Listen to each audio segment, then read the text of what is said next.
ओम नमो भगवते वासुदेवाय। ओम नमो भगवते वासुदेवाय। ओम नमो भगवते वासुदेवाय। तृतीय स्कंदर पंचम अध्याय पाठ करिबा। पंचम अध्यायर ना होछि विदुरंक प्रश्न एवं मैत्रेयଙ୍କ द्वारा सृष्टि क्रम वर्णना। जय जगन्नाथ। महत आदि सृष्टि कथा श्री हरि लीला स्तुति गाथा। विदुर प्रश्ने मैत्रेय कहिले पंचम अध्याय। श्री शुकवाच सुन हे कुरु नृपवर गंगार तीरे से विदुर। से गंगा तीर उपवने दृढ़ निश्चले जोगासने। अगाध बोध ब्रह्म ऋषि वृक्षर मूले छन्ति बसी। मैत्रेय नाम ताहांकर तेजे की विराजे भास्कर। तांको समीपे बेगे जाई कपाळे बेनी कर देई। गोविंद भाव घेनी हृदे विदुर पुछिला आनंदे। विदुर उवाच भो ब्रह्म मुनि मोते कह ए मोर मनरे संदेह। ए जीव लोक सुख अर्थे कर्म संपादु थाई नित्य केबे हे दुख न चिंतई। निष्काम मार्गे न रहई सुख चिंतन्ते दुख लभे। कह ए केवल प्रस्तावे कृष्ण विमुख जेते नर कर्म अभाग्य ताहांकर। वंचित गुरु धर्म दीक्षा काहू पाइबे सुख वांछा। कृष्णर अनुग्रही जने भूत भविष्य वर्तमाने। तांको कुशले आचरन्ति क्षेमेण संसारे भ्रमन्ति। हे साधु जनंकर सार कह साधु मार्ग विचार। जे मार्गे कृष्ण को आराधि प्राणी लभंती सर्व सिद्धि। से हरि भक्ति अनुगते बसंती भक्त हृदय गते। निर्मल चित्ते ज्ञान कहे जन्म मरण ताप देहे। से हरि नाना अवतारे संसारे जेते कर्म करे। स्वतंत्र त्रैलोक्य ईश्वर ब्रह्मा शंकरे अगोचर। स्वभावे चेष्टा जार नाही से किंपा संसार सर्जई। ब्रह्मांडे करे नाना मूर्ति जे जीव जेमंते जियंती। जीवन को हृदय भरी सोए केवल आत्म तंत्रे रहे। जोगेश्वरंक अधीश्वर जेमंते बहुत प्रकार। ब्रह्मांडी रूपे पर प्रकाशई रवि जे सने शून्य थाई। क्रीड़ा विहारे ए जगते गो विप्र देव रक्षा अर्थे। कर्म करई से जेमंते रूप प्रभेदे बहुमते। से हरि चरित अमृत सुनी संतोष नोहे चित। से आदि लोकनाथ हरि जे अबा तत्व आश्रय करी।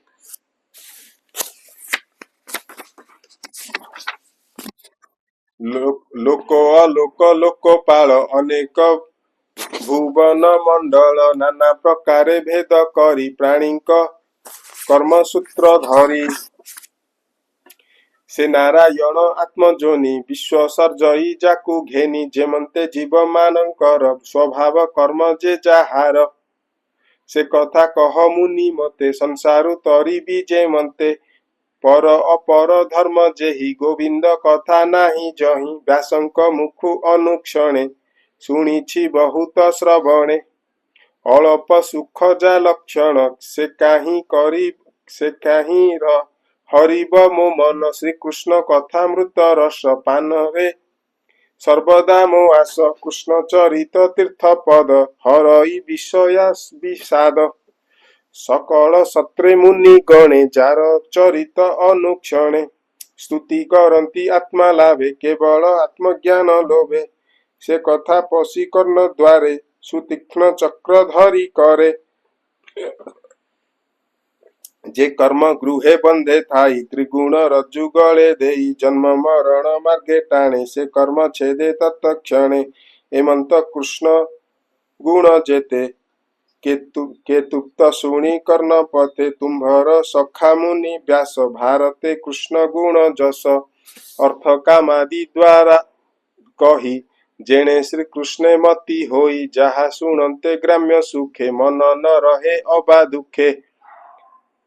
जहा सुनते नीति नीति निबिड़े बढ़ई पीरति। से हरि कथार श्रवण अन्य न बांछे तार मन सकल दुख हरे तार रवि जे सने अंधकार जे हरि कथने विमुखी तार जीवन सदा दुखी तार आयुष गति श्रुति कालर बले नाश जाती ताहा न जानी मूढ़पणे व्यर्थवाद अनुक्षणे एणु गोविंद कथा जेते आगम निगम उकते सकल कथा मध्य सार सर्व कल्याण सुख घर उद्धरी कह विप्रमोते ए जीव आत्मा मोक्ष अर्थे पुष्परु सार मधु जेन्हे उद्धरी मधुकर आणे चित्त संतोषे पान करे निर्मल भावे दिन हरे सृष्टि पालन संहारणे जे हरि आत्म माया गुणे अशेष शरीरे विहरे अति मानुष कर्म करे नाना प्रकार शक्ति धरे जे मंते संसारे विहरे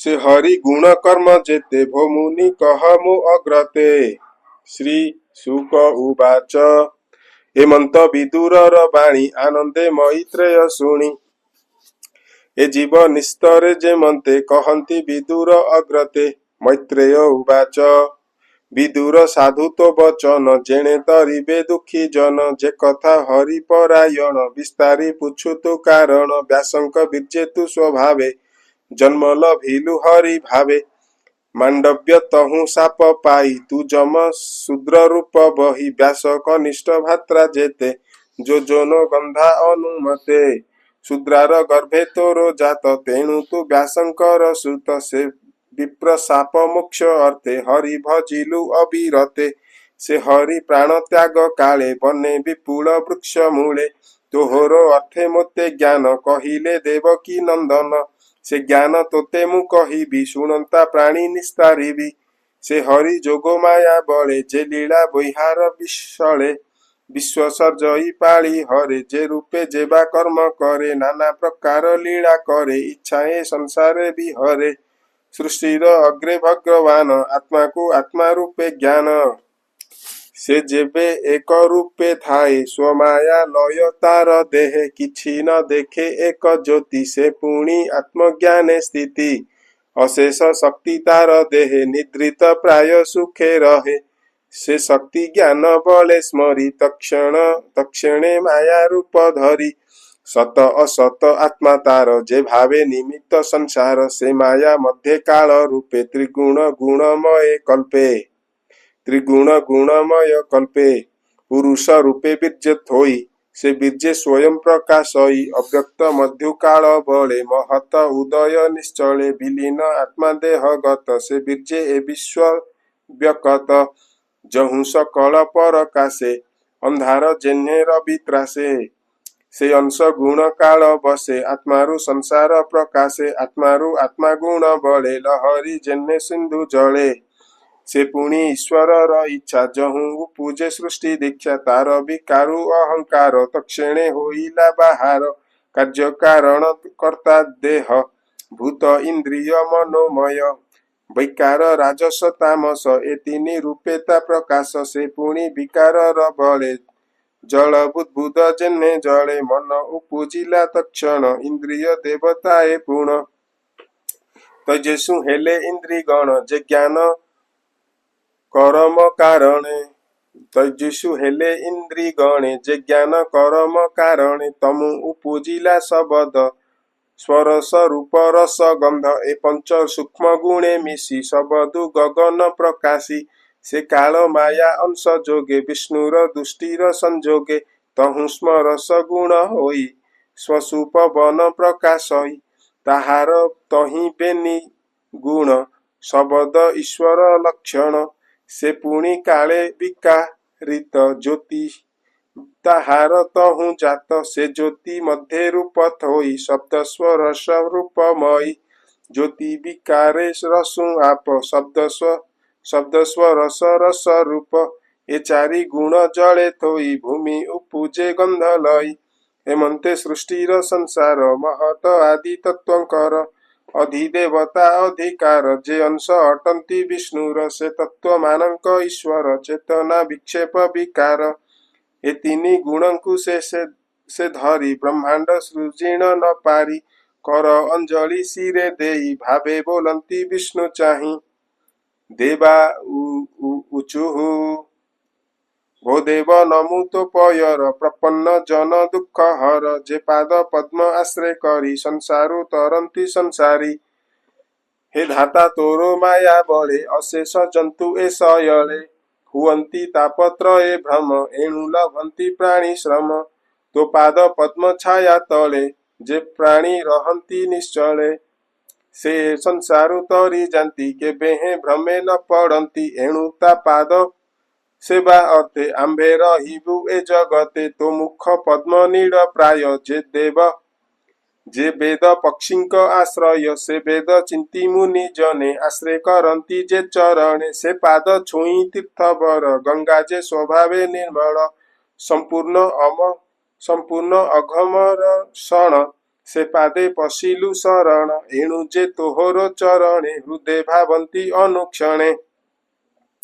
ज्ञान वैराग्य बले चिंती जे पाद हृदय आरोपंती से पादे पशिलु शरण प्रसन्न हुआ नारायण स्तुति स्थिति संहार अर्थे तो अवतार ए जगते से रूप गुण जे चिंतन्ति ए घोर संसारु तरंती भोनाथ गृह अंधकूपे प्राणी पड़ंती मोह कल्पे मुहि मोहर बोली भासी हृदय बांधंती मोह फासी से दृढ़ बंधन विषाद हेले खंडई तोरो पाद ता पाद पद्मे जगन्नाथ निरते रहु आंभचित अशांत इंद्रिगण बले हरंती जामन चंचले आत्मार पथन देखंती से कल्पे संपद भूषिति आत्मार पथन देखंती से कल्पे संपद विभूति तो कथा सुधार सपाने बढ़ंता भक्ति दिव्य ज्ञाने वैराग्य सार से लभंती निर्भये विष्णु लोके जानती अपरे जेते मुनि कूले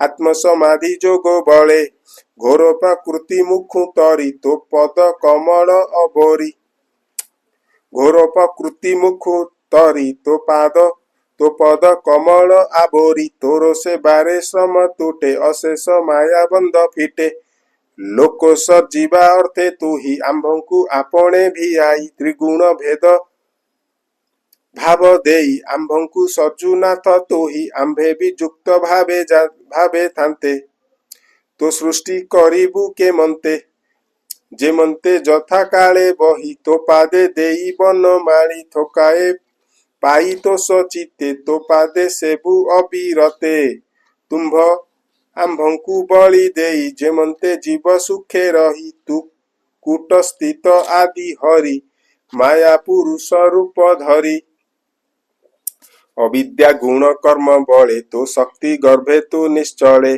अमोघ बीर्जनाश थोई सृष्टि सर्जना करु तू ही